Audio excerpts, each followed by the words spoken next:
John out here with you. It is Sunday, March 21st, 2021. How are all of you doing out there? This is going to be about a 15-minute review of Persona 5 Strikers on PlayStation 4, Switch, and PC.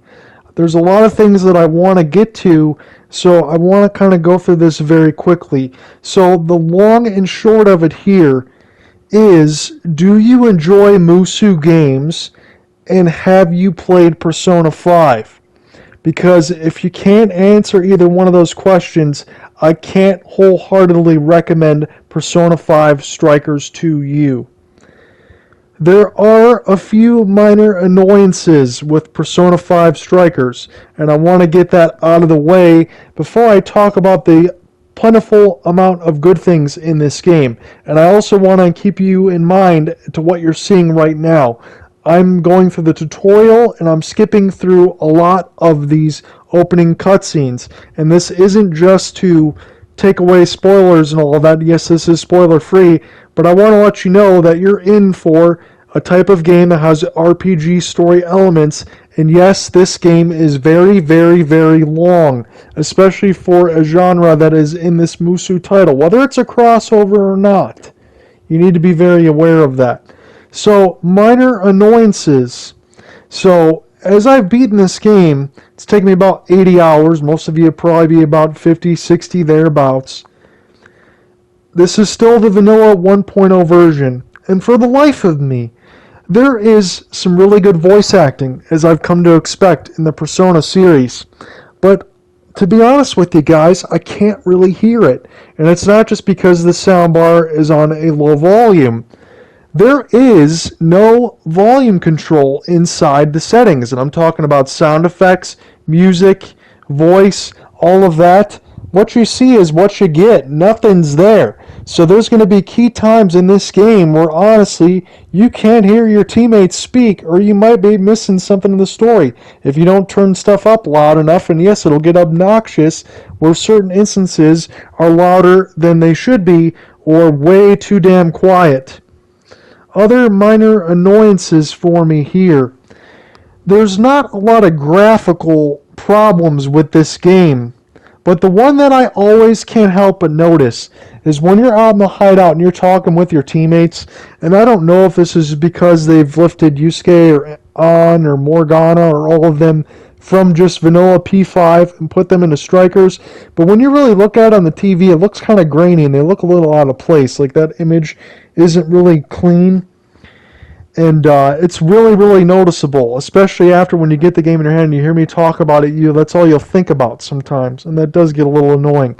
And as far as a Musou game and stuff like that, when I think about Dynasty Warriors, it's pretty much I can slam the square button, I can use triangle for heavy attacks, and I can get right through. I don't need a mass amount of tutorial in order to understand how to play the game. This game is fucking monotonous, especially through the first dungeon as far as tutorials go. Tutorials and cutscenes just slap you right in the face.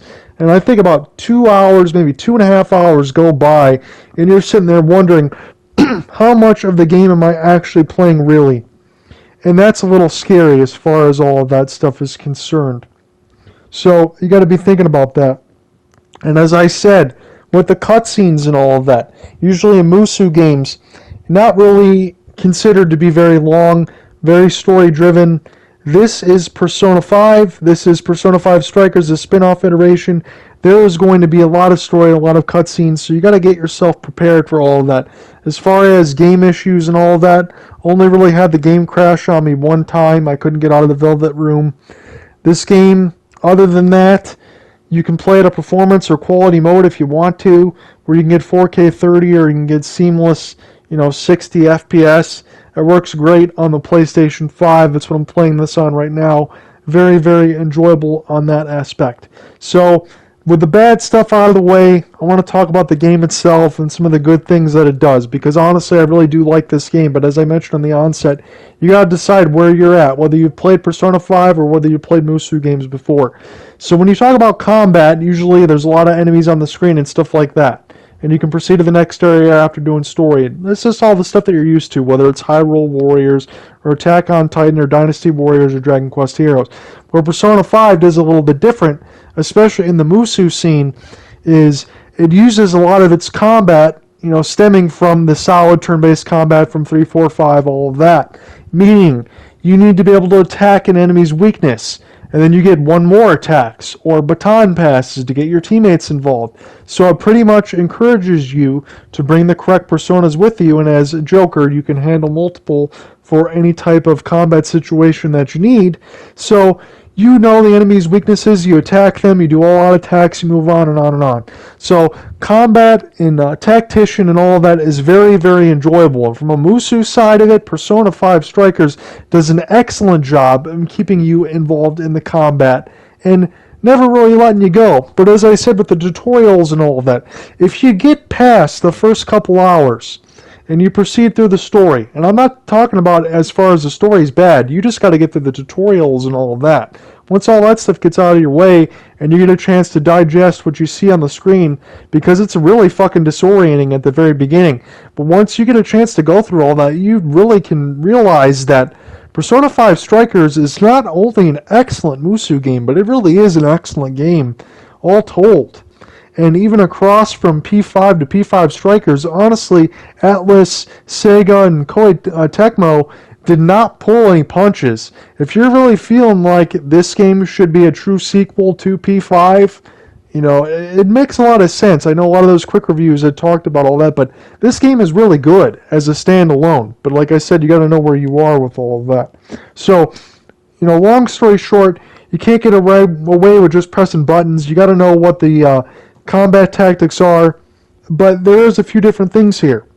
If you played Persona 5, and this is where I want to get into the other RPGs like Final Fantasy and Dragon Quest and Persona and things like that. So, Dragon Quest and Final Fantasy, they're pretty much standalone experiences. And unless you played, Final Fantasy X and X-2, where those were continuations, all of that stuff is standalone, so you're getting new characters, new story, and all of that. So going from 3, 4, 5, all the same thing. But going from 5 to 5 Strikers, Persona 5 Strikers does you no favors as far as story elements and reintroducing people and characters and all of that. If you didn't play vanilla Persona 5, I'm not talking about Persona 5 Royal, I'll get to that in a minute, but if you didn't play vanilla Persona 5 and then you went to play Strikers, you're not going to know what the fuck's going on, because there are no avenues that are even in the game to let you know about previous, hints in the story and all of that, of the characters and all of that. You're going to be really lost. So if you have not played Persona 5 before, if you haven't kind of played some of the tactical RPG combat, going into this as a Musou game and a standalone, I think as good as it is, and I really like this game, as good as it is, I cannot recommend it to you if you hadn't played Musou type games or you hadn't played Persona 5, because there's just too much stuff going on that you wouldn't be able to understand. You really couldn't get the max amount of enjoyment out of it that you should. So, the difference here from P5, let's say you've played Persona 3, 4, 5, or any of those games in between. So what you know is you talk to your teammates, you build up those social links, they get their abilities, they get more powerful. As they progress, you're able to go farther into the story once you do everything right. So once you make your relationships, whether your friendships or, romantic relationships with your teammates, once you do all that, you can progress farther in the story. And basically in those games, you go dungeon crawling, you get your specific stuff, from a shop or creating some things or cooking and stuff like that, especially from P5, you can do some cooking there. What you can do pretty much is upgrade your equipment and all of that as you proceed. But what makes Persona different a little bit from 3, 4, 5 especially, as I said, is building up those social links, those bonds with your teammates, getting a little bit of that sim type. Some people really hate that stuff, some people really like it. I think it gives Persona, as far as the RPG, a lot of charm. And the story is very character driven, it's emotional, it's pretty damn good. And even on the Striker side of it, it's pretty damn good, and it's pretty enjoyable. But what was really daunting between Persona 3, 4, and 5, and what makes it different from Strikers and all of that, is basically when you're playing those standalone RPGs, you needed, and I'm just going to say this honestly here, you can call me what you want, but you really kind of need to play with a guide. So what I would do is I would go on GameFAQs, I would get somebody's guide, and then I would kind of work a couple days on the PC here to move things down, get it to about 10 or 11 printed pages, and then I get my days and everything else straight, so I knew exactly what to do each day. No, I'm not talking about the combat and all that, because you definitely get the hang of all of that. But you need to know how to manage your time, because if you don't meet up with your teammates on certain days, they're not there, and then you waste your days, and then you don't have enough days to proceed farther in the story, and you miss some things. You want to get everybody's relationship and all that stuff maxed out, get the story progressed. What's different on the Strikers side of it is you don't have to do all of that. The story is streamlined. So let's say, again here, I'm in a dungeon. It's June 27th, the game, right? So I'll go ahead and I'll do some dungeon crawling, and when it's time to return, normally in the games like 3, 4, 5, you would return, the day would pass, you'd have to go to school, you'd meet up with some people and all that. In this, if you need to leave a dungeon, you could just leave the dungeon, heal up, go into Sophia's shop on your phone, and go back in. The days don't pass. So you can get all the levels, XP, money, all the stuff that you need, and proceed forward. So the game, in that sense, is a little bit more streamlined and a little less cumbersome. You don't need to worry about multiple endings. You don't need to worry about how you manage your time. You just need to worry about getting the right personas in there, getting your levels, and getting in through the story.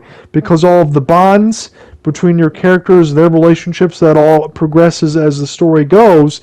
But what's different in this regard is as you level up and as you progress through the story, you get to choose what skills you want to be able to. And I'm not talking about the skills that your characters earn throughout, but if you wanted them to have more SP or HP, or you wanted to get more money per fight, or you wanted to get more persona points to build up your personas in the Velvet Room and make them stronger, you could just put points on a bond skill and that would increase. And you will learn more bond skills as you go along and you complete more requests through Lavenza and all of that and get stuff done. So Lavenza, I'm not going to talk about this too much because if you haven't played Persona 5, it's a little bit of a spoiler already.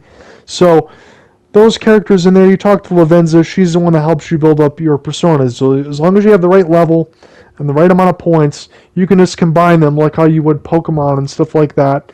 As they evolve, you can get stuff to evolve, and then you get the right personas against the right bosses because you have different strengths and weaknesses and resistances, and get the enemy to do major damage, get your extra attacks, and you go along on that regard.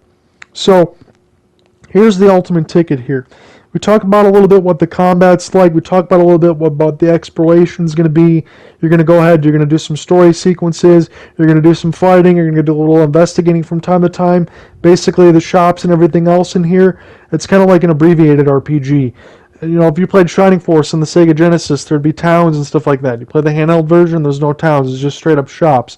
So basically any of the shops that are in the game are pretty much just for you to get either more equipment or think a couple other pieces of food to get more bond for cooking with your teammates. It's a little less in that regard. There's not a lot of romanticizing and all that. There really isn't any of that in this game. So here's the caveat. If you haven't played Persona 5, I really can't recommend Strikers to you because there's a whole lot of shit going on as far as the story and all that is not explained, and it will not be explained to you. So as a Musou game standalone, Persona 5 is very, very good, but I really can't recommend it to you unless you've already played P5 Vanilla. If you played Persona 5 Royal and you try to play Strikers, you're also going to be a little confused because none of the elements from the expanded game of P5 and P5 Royal are even in this game. So consider Persona 5 Strikers to be a direct sequel to Vanilla Persona 5. This is John out here with you. Let me know what you think of Persona 5 Strikers. We've gone through the combat, the exploration, some of the other stuff from the day-to-day, and some of the minor gripes. Let me know what you think. If I had to rate this game, and I'm a pretty good Persona fan, I would give this a 9, especially. It's a very solid game, but for those that haven't played it for, maybe you can rent it and check it out, but do not buy it unless you played P5 before. Peace.